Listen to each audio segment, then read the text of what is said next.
The workplace here on KADF 88.3 FM, Voice of the People, Community Radio.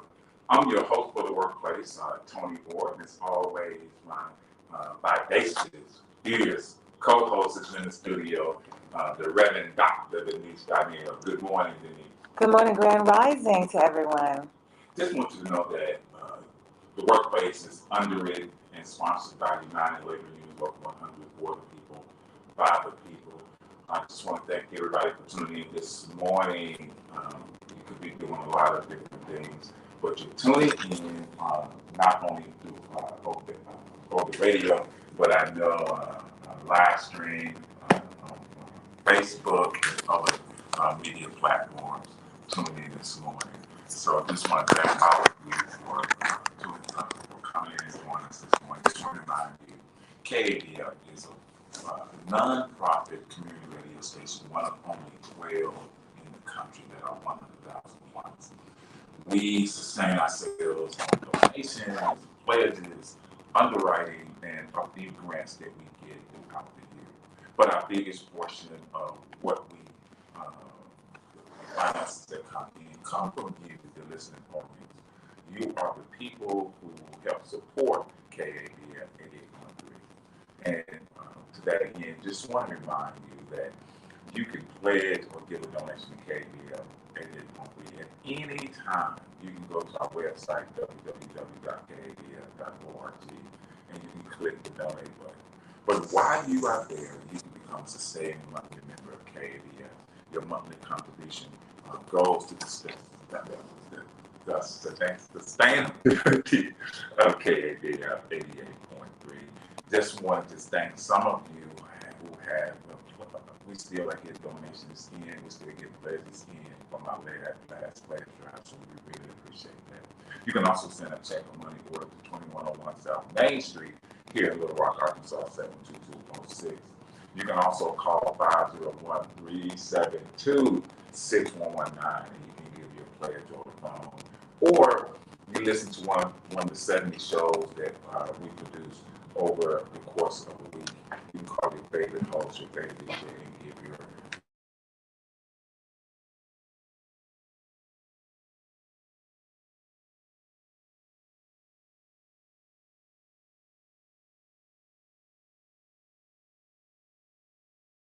not be empty-handed. I'm so excited because there are some things that are happening.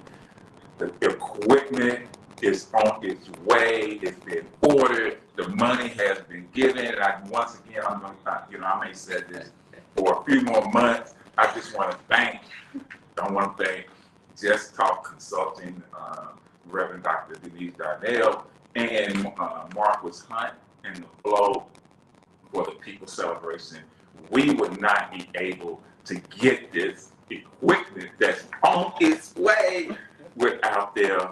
The engineer was here yesterday, starting to map out, wires and everything. It's going to be such a relief, but more importantly, it's going to be so much easier for us to present to you the shows here on KABM 88.3. Got a lot of things going on, and just want to thank you once again. Just can't wait. And so before I go any farther, just want to give my co-host a chance to greet all of you this morning and see if she has any announcements. I do have one announcement for sure, and that is July 8th, not this Saturday, but next Saturday, our third episode of the Black Love event, where we are talking we were hearing from the voices of Black women, Black men, and everybody in between. And we are inviting all of you to come. It is pay what you can, and if that means you cannot pay anything, that is fine. If that means you can pay for everybody that shows up, that is fine. We will be at 2003 Louisiana Street, South Louisiana Street, right here in Little Rock, Arkansas, 72206. The doors will open at 6 o'clock for our reception. At 7 o'clock, the show will start. We will end at 9 p.m., and we know that you will have a grand time. So we invite you to come to that. The panelists are Ingrid Hunt, Sahaya Freelon, and Bruce James. So I cannot wait to have this conversation. I am super excited. Again, that is July 8th, not this Saturday, but next Saturday. We will be right there at the New Deal Gallery. And so I just want to pick back on that for a second, Denise. If you missed the first two installments, please, you need to be here, but you need to show up for the third installment. I was there for the first.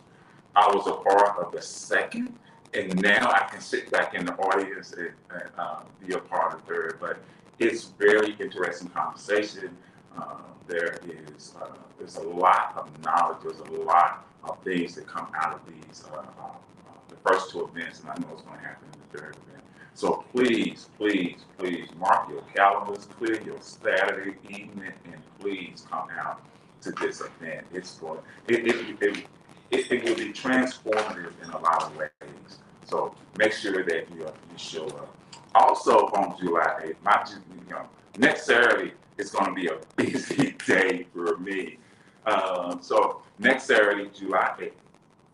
Yeah, next Saturday, July 8th, and from 10 a.m. to 2 p.m., Arkansas Community Organizations will be holding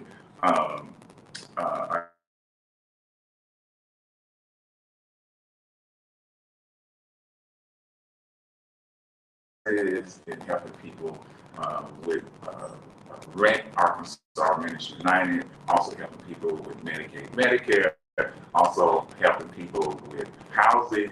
Everything they do, they want to celebrate all the people that they help. And it's also a fundraiser. They're trying to raise funds.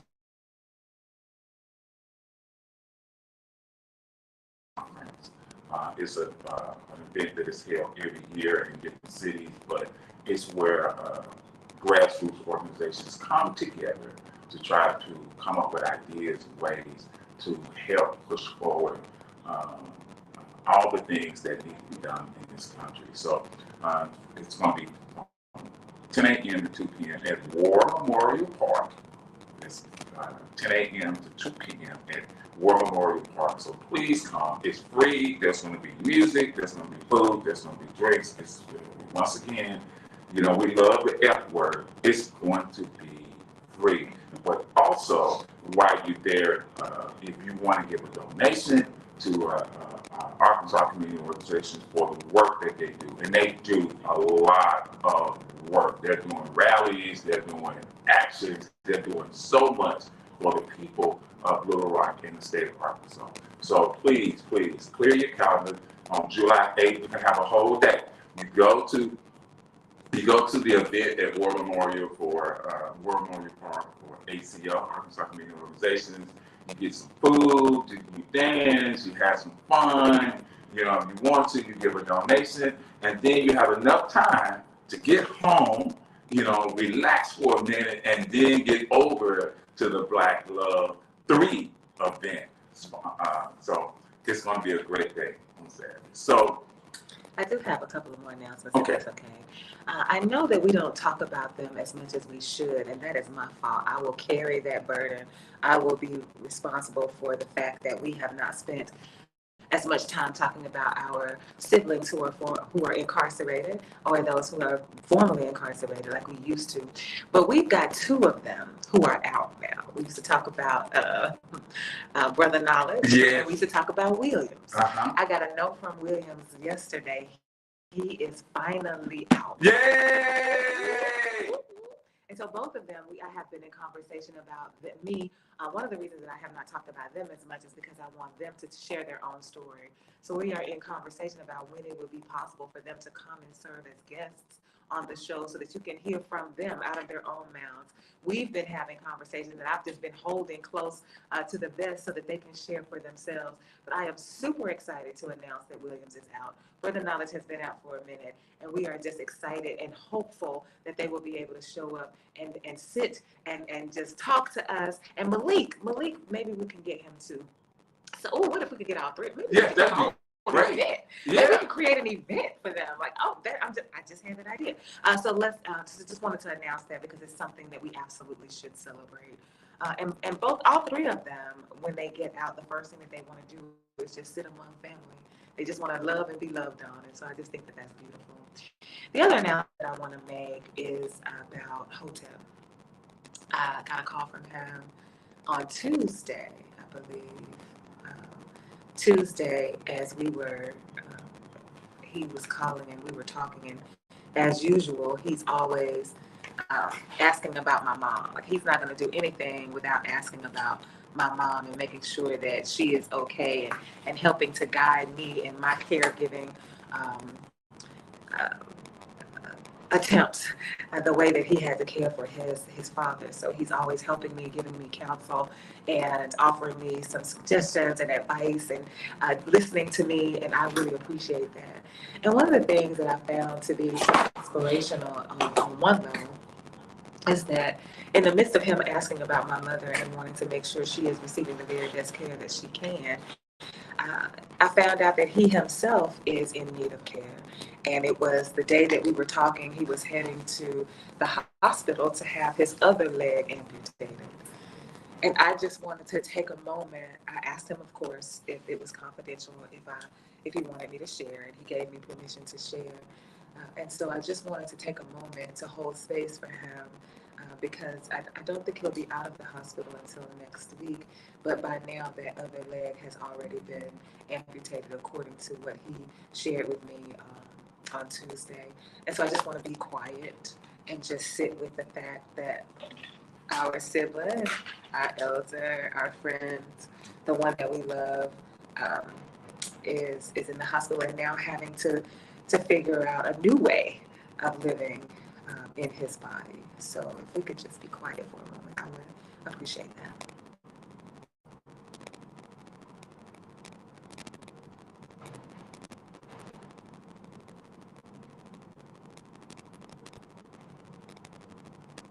Thank y'all so much. Yeah, and my thoughts go out to Hotel. He is someone that is a wealth of information, a wealth of knowledge, Absolutely. a wealth of history.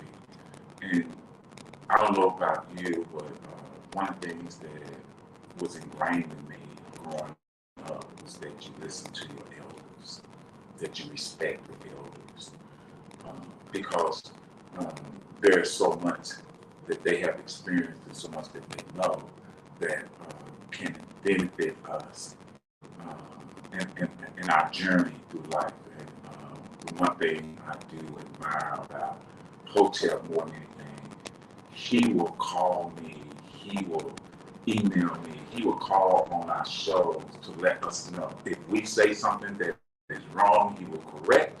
If we say something that is true, he will emphasize, but more importantly, he is engaged. And I think that's something that we should all be a part of. And so, a minute ago, we were talking about Williams, we were talking about knowledge, we were talking about Malik, and their being released from incarceration. And it reminded me this past weekend when I was in Houston, I was binge watching uh, True True Crime. I think that was the name of the show. I can't remember exactly, but I was binge watching. And there was one episode where this person and his wife were falsely accused of killing their daughter. And the one thing he said that when he went inside that cell and he heard that door close, he said it was a sound that chilled him. It was a sound that resonated with him. It was a sound that he would never forget. And when he said that, I understood it. Since going down that road of incarceration before, that sound, is something that it's almost like this finality that, hey, I'm in here. But equally, the best sound, one of the greatest sounds you can hear is when you walk out and you hear those doors close behind you, knowing that I don't have to go back into it. And so I'm grateful, and I'm so enthused, so happy that they're out and that they're trying to acclimate themselves into life, and that's a great thing. And so I'm going to talk this morning in the song. I love the song that I play. It's work to do. And a lot of times we talk about the work that we're going out to do, the work, whatever that work is that we're going out to do. Today, I want to talk about the work that we individually have to do in order to help facilitate other things. And the reason I want to bring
even though fear is there with all workers, fear is deeper with Black people in the job place, in the workplace, than it is with white people. Because the system and the policies are always going to go back to skew for white people more than black people. And so part of the conversation I want to have this morning, I'm going to do some things out there, but part of the conversation I want to have is fear. Is fear. And how do we, and I'm starting with me, how do I get rid of the fear that, get rid of the fear of pushing forward sometimes, pushing forward in how I deal with workers, pushing forward in how I deal with black workers. Because part of this, like, I don't want to, I don't want to piss off white workers. I don't want to piss off black workers. I want to, I want to be where I can do it and be equally effective in both sides. But sometimes you can't do that because you see the subtleness of how black workers are treated and how white workers are treated. But it also shows how we're looking at it in a bigger sense in society.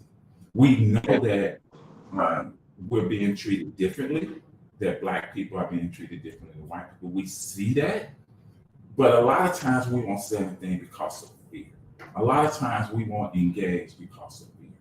And I know in some ways we've had this conversation before, and we talk about, education, we talk about history, we talk about transformation. But if you can't get rid of that fear from you, all this other stuff really doesn't matter. So how do we, how do we move forward from that fear? How do we move forward from being afraid of losing our jobs or losing our status or these different things like that? I'm in this conversation, I'm thinking about it has to start with us, and you have to own it. But how do you do that? And so give me a call. Let's see where we can go with this. I think that for me, if I think about the question of how do we rid ourselves of the fear, it kind of goes back to, part of it goes back to the conversation that we were having on Tuesday about benefits. And you said that the reason why we stay in relationship with people that we know, in relationships that we know are toxic or that we have an inkling are toxic, we stay there. We're getting something out of it, and I think that that's part of this conversation too. What are we getting out of being in relationships that fuel our fear of not being in them? And I think that one of the things we have to realize is that for most of us as Black folks, we have internalized racism. So we don't really love ourselves deeply and fully and completely because we have believed, on some level what the white narrative is about who we are. We believe it's possible that we are dull, that we are uninspired, that we are less than, that we are not as intelligent, that we are not as productive, that we are not as resourceful, that we cannot do things on our own without the benefit of white folks in our lives. On some level, we believe those things. And until we do the work of being able to say that is true, like some people like me, if you say those words to me, I'll be quick to say, that not me. I bet you I'm not worried,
you all. Good show as usual. You know, I read a passage in the King James Version concerning Jesus when he was on the cross. When he first went through his first initiation of physical death. He cried out in Hebrew. I forgot the name in Hebrew, but the English translation is that, have you, oh God, have you forsaken me? In other words, he was saying these things is something that I was unconscious of. I mean, I was willing consciously to die, but I know the physical pain was going to be this.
It's on. So it's Rick, can you hear us now? Because I hear echo. Can you hear us now? Because we can go back to do it the other way. We are having all kinds of technical difficulties. And so I want to say this to Sullivan when he talks about faith and fear not being able to coexist, and when we are afraid, we should pray. And I am not opposed to that action. What I am concerned about is asking the question, to whom are you praying? And so I've been listening to, I was binge watching over the weekend this series called Deadly Cults, where people of faith, people who are spiritual, would align themselves with a religion or with a spiritual concept that they believed was guiding their lives. And it turns out that these cults were actually killing folks, like literally people were dying. People don't always have to die in a literal sense for them to be killed, but in this case, they were literally dying. And one of the witnesses to a young man who was being killed by the cult leader, who they viewed as the representative of God, so therefore the voice of God, therefore God, he says these words. He said, it's so hard to comprehend because Jim Tim was in like a whole bunch of pain the whole time, asking for forgiveness from the God killing him.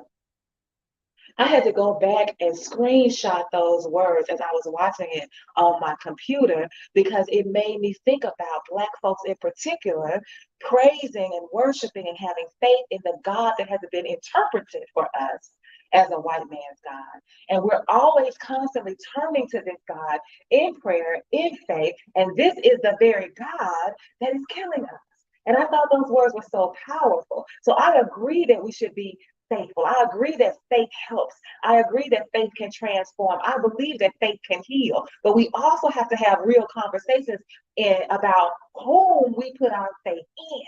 And as Black people, that's a conversation we're not willing to have, and it is absolutely killing us. Yes, I can agree with that on a lot of points. It just reminds me of when the former president Trump was running. I was driving down I-40. I can't remember which way I was going, east or west, but I saw this sign, and it says that here is our Savior and Messiah. And that was Donald Trump. There are people who believe, and there were people who said that he is the arm of God. And then you look at his actions, and you have to question: is this God? Is this who God is using to oppress, using to incarcerate, using to hurt, using to harm? This it. So we have to be careful when you talk about who you're praying to and what are you praying to. You there? Yes, can you hear me? We can hear you. Well, I'd like to take one of those items now, if I may. First of all, I just want to say thank you for the silver beam. I didn't recognize the voice wasn't being received. And as a matter of fact, as long as the whole period, I was okay. But getting to the fear factor, I got to go back to the female gender, go back to the women's suffrage, and also my auntie. Like I always said, I was raised by women. My uncles, they taught me to work ethic, how to work, and they enforced and make sure that I learned. But I would stand up for myself and things like that, how to talk to people. The females, they taught me. And getting back to the women's suffrage, they had it at one time. A woman couldn't do nothing, just walk around here in America with their head down and go in the kitchen and cook and blah, blah, blah, blah, blah. And they had to overcome fear. They had to make that move. That's all I'm saying. Peace and blessings to all of you. I think one of the things that we can't sleep on how I think it's human for Black people in particular to be fearful because of the way that the world treats us when we stand up. If you want to make the system of white inhumanity, if you want to make whiteness mad as a Black person, stand up for yourself and see how they respond. When we think about Tulsa, when we think about 9th Street and 630, when we think about Ferris Street and Jackson, it could go there was a Black business district in every state in our country. And whenever we rise up to say we can do it on our own, they come in with a vengeance. One of the tidbits from the EJI calendar is about this woman named Cicely, who was being raped on a constant basis by this white man. And in the act one time of him raping her, she killed him, and then she is in turn lynched for killing her rapist, right? And so when we talk about this fear, it is okay to say that we are fearful, because I don't know how I would respond to watching somebody get lynched. I don't know how I would respond knowing that if I stand up for myself, in the days of lynching, I can't fathom what that was like. And so to me, it makes sense that would induce fear. That's the whole point of having public lynchings, to send a message to everybody around: look what we do to you when you dare stand up for yourself. So I think it's justified for Black folks to recognize that there is a thread of fear that runs through us, because that's only human considering what we have been through. And so when we are going to say we've got to uproot this fear, we've got to also be ready for whatever they come with after that. When we rise up, they're coming for us. Are we ready for that piece if we want to stop being scared? Right. Calling you there. Thank you so much. Good morning, Sister Denise, Brother Toney, to your listening audience and maybe those on the web. I just want to also add to Brother Soulabane and Brother Willie to your conversation as well. Unity brings about a strength that fear doesn't impact as much, I put it like that. In unity, there is a strength that usually achieves objectives that you're trying to put forth. And that was really missing in a lot of our efforts is unity. We can get together. I don't care if you're knowledgeable, learning, or if you will, like in the school about different things, have resources, whatever you have. But we don't arrive at the same conclusion or the same answers, and so we all go about doing things separately or differently. And there's our problem right there. If we had to do today with a parent during the civil rights movement days, and of course during the white labor Jim Crow days, I wasn't around until the 40s. But if you had the unity that was around in the 40s and the 50s and the early 60s today, then I'm almost certain that all of these efforts that we're trying to undertake to make a change would be a lot different. But instead of having unity, there are so many different ways that folks are trying to achieve the same result that it's almost sad to see it. Because when you mention fear, what do we have to be afraid of? And that to me is like popping out, because a lot of times it's not fear that's playing a part in our not doing this or doing something else. It's ignorance, and sometimes it's just going along to get along, because we allow a lot of things to happen to ourselves, and it's not because of fear. It might be because, well, that's my cousin, that's my this, or that's my that, and we make exceptions for folks' wrongdoing. We don't have a strong moral fiber, like sort of being said. You want to know who we pray to? Well, we pray to the high powers for the most part, and we are so religious that we seek these high powers in every crook and cranny that we can. We go everywhere looking for salvation because we are a salvation-seeking person or people. But when it gets right down to it, it's not that we're afraid, but a lot of times we just won't speak out against uncivilized behavior and things that aren't right. You know, like mistreatment of our own, mistreatment of our daughters and our kin. We'll say, well, ain't got nothing to do with it. You know, that's not because we're afraid. A lot of times it's because of ignorance. And I'll just let it go with that. All right, thanks, and y'all have a blessed day. Thank you, man. You know, the one thing that I am enjoying this conversation, and as the conversation is unfolding, that there are so many different things that I'm hearing that I think once we think about it, or we take time to think about it, it would help us. I think I think fear and faith, they can be used for good or they can be used for bad. And when you start talking about unlearning fear, sometimes we don't realize that how powerful we are, and the fear is holding back. I believe fear can be used in a good way, but it also can be used in a bad way. And I want to, take this, give this quick example. And it's a story I heard many years ago about the circus elephant. When the elephant is small, they put a chain around its ankles and they stick a stake. They put the other end of the chain on a stake, a steel stake, and they pound it into the ground where the baby elephant can't pull away.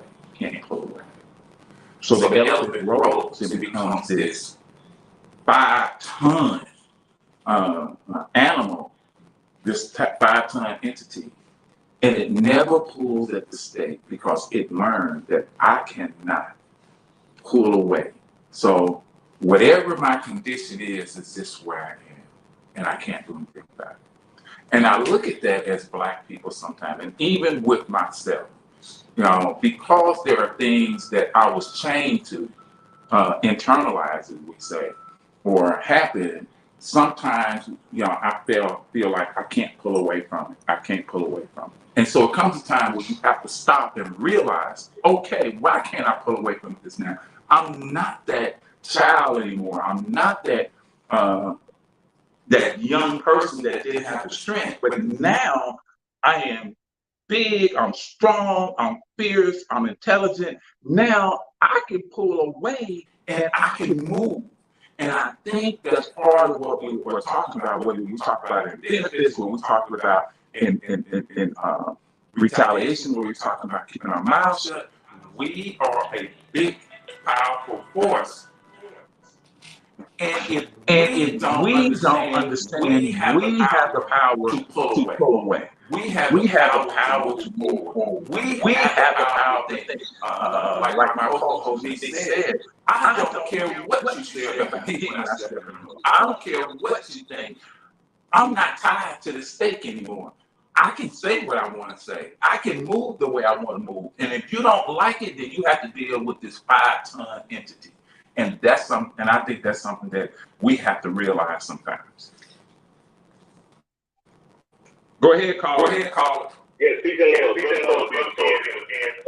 and I was wondering, I want to ask you guys, do you think that we are able, or do we have the ability to cast out fear with love? That's the question. Do you think we can cast out fear with love? I was thinking about Brother Wayne, Black, love and respect. And also, I feel this, like the brother was saying, if we played as a team, and we were on the same team, what they break the dream, if we could get together, and I hate saying get together, because we can get together for all kinds of stuff, but if we could unite, I think we would have the capacity or our ultimate conviction is with love. Now,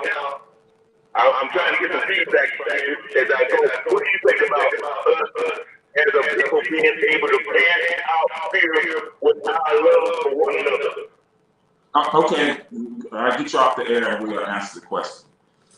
I think the answer to the question goes back to what we've heard from other callers, particularly when we were listening to Ezekiel talk about the strength that's in unity. Like if we could find that strength that was apparent in earlier generations, then what we're facing now would not have the same impact.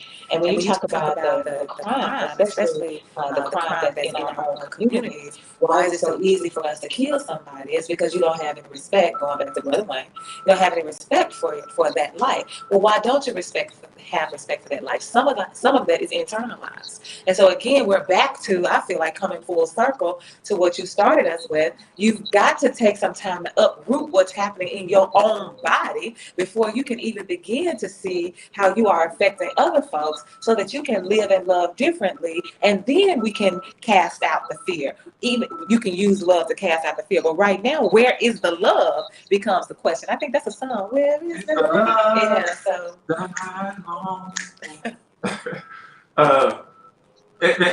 And here's my thing on that. How can you cast out fear with love when you don't love yourself? You know, when you don't know how to love yourself, when you don't know how to internalize love, and when you ask, what is love? That is so. This is why you need to come to the Black Love 3. This is why, and I don't want to say, we got to get off there in a minute, but I just want to say this. Denise does a great job of setting these events up. And she does it so that we can come in and start to think about, how do we love? What is Black love? How do we Black love? Outside this romanticism, outside of this sexual way, but in a real deep way that helps move us forward. Because how can you can't cast out fear with love if you don't know what love is? All you're doing is really, you're creating a bigger problem. And so that's the thing. That's the thing that we have to understand. Hey, our time is out. I'm still upset.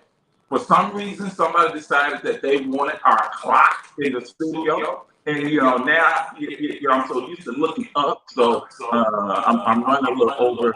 But please tune in on Monday for Down with Dent with me and Bill next Tuesday. Next is the holiday. You want to come in? Oh yeah, Okay. I don't celebrate no July 4th. I know I was gonna be here. So we'll see you next Tuesday from 9 to 10 to Community Voice, Thursday for the workplace. I'm going to give my co-host, the Reverend Dr. Denise Donnell, the last word. If we are going to live into a world that is more just, more peaceful, more equitable, more inclusive, we have got to learn how to live and love differently. All right. Peace out. Enjoy the rest of your day.